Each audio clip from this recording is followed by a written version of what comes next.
Welcome to Clatch Radio. This audio and video were created for academic, entertainment, and comedic intent only. Nothing presented should be construed as investment advice or a recommendation to buy or sell any security. Welcome to Clatch News, concise by design, allergic to excess. Great to be back. Today we're looking at Micron Technology, that's ticker MU, and, digging through the research, one phrase just kept jumping out. Let me guess. AI memory regime change. That's the one. It's everywhere. Regime change feels dramatic. It is dramatic, and I think that's the point. Analysts are trying to signal that this isn't just another upcycle for memory chips. This is a whole new ballgame. Okay, so let's frame this. The setup. Well, Traditionally, I think of Micron as making the memory for my phone or my laptop. Basic stuff. And that was the story, but it's not the narrative anymore. Not at all. The central narrative now is all about this AI memory bottleneck. Exactly. I mean, think about it. You have these incredibly powerful, incredibly fast AI chips. They're the brains. But those brains are useless if they're, starved for data. If they can't access it fast enough, the whole system grinds to a halt.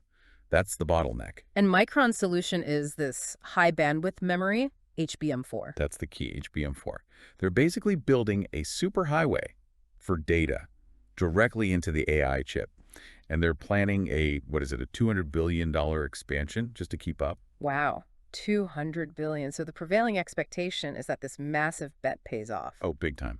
And you can see it right in the valuation. It's pretty wild. I saw that. The current PE ratio is around 40, which, looks a bit pricey. It does. But then you look at the forward PE. It drops off a cliff down to 9.16. Right. And for anyone not living in spreadsheets, that's the market basically screaming that expects profits to, quadruple. At least. It's a pure bet on an earnings explosion. It is. So let's talk about the pull. The reasons to buy into that story. You pointed out the PEG ratio. I did. It's just 0.11. Yeah. I mean, normally a PEG of 1 is considered fair value. So 0.11 is...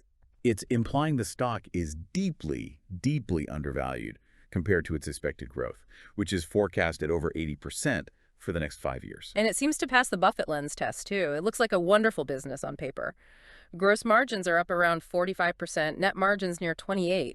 That's a pretty strong moat. A very strong moat. And you're seeing the big money believe it. David Tepper's fund, Appaloosa, has been buying in significantly. Okay, but then there's the push, the risks. You noted that this is not a stock for the faint of heart. Absolutely not. Micron's beta is 1.51. Which means it's about 50% more volatile than the market as a whole. If the S&P gets a cold, Micron gets pneumonia. It's just how these stocks work. There's a lot of systematic risk baked in. And this whole industry is famously cyclical, right? The whole boom and bust thing. The short-term debt cycle, it runs in these 5 to 8 year waves. And when the bust comes, all that expensive new capacity becomes a huge weight on the balance sheet. Plus, there's the whole constraint layer you mentioned.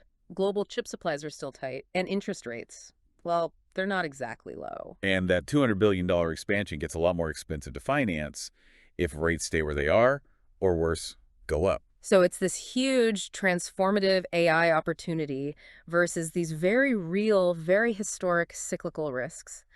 Makes me think of, what someone like Bono might say, something like, everything you know is wrong. I like that. Or, to quote our actual source material, which I think is even better. Go on. Tools change. Incentives do not. History rhymes because incentives persist. Okay, yeah. I think I prefer that one. It feels a bit more grounded. It really does. It frames it perfectly. AI is the shiny new tool, but the market incentives, greed, fear, the scramble to build supply before your competitor does, those are timeless. So with all that in mind, where does the market land? What's the take? The consensus view from analysts, boiling it all down, is a BUY. A buy. Because that potential for growth from the regime change just outweighs the cyclical volatility. That's the logic. The idea is that the PEG ratio is so low, it offers this brief window where the stock price just hasn't caught up to the new reality of AI-driven earnings. Yeah. They see a structural change, not just a cyclical peak. That's the lens, not prediction perspective. Yeah. This has been Clatch News, efficient, skeptical, and done on purpose. Thank you for listening to Clatch Radio.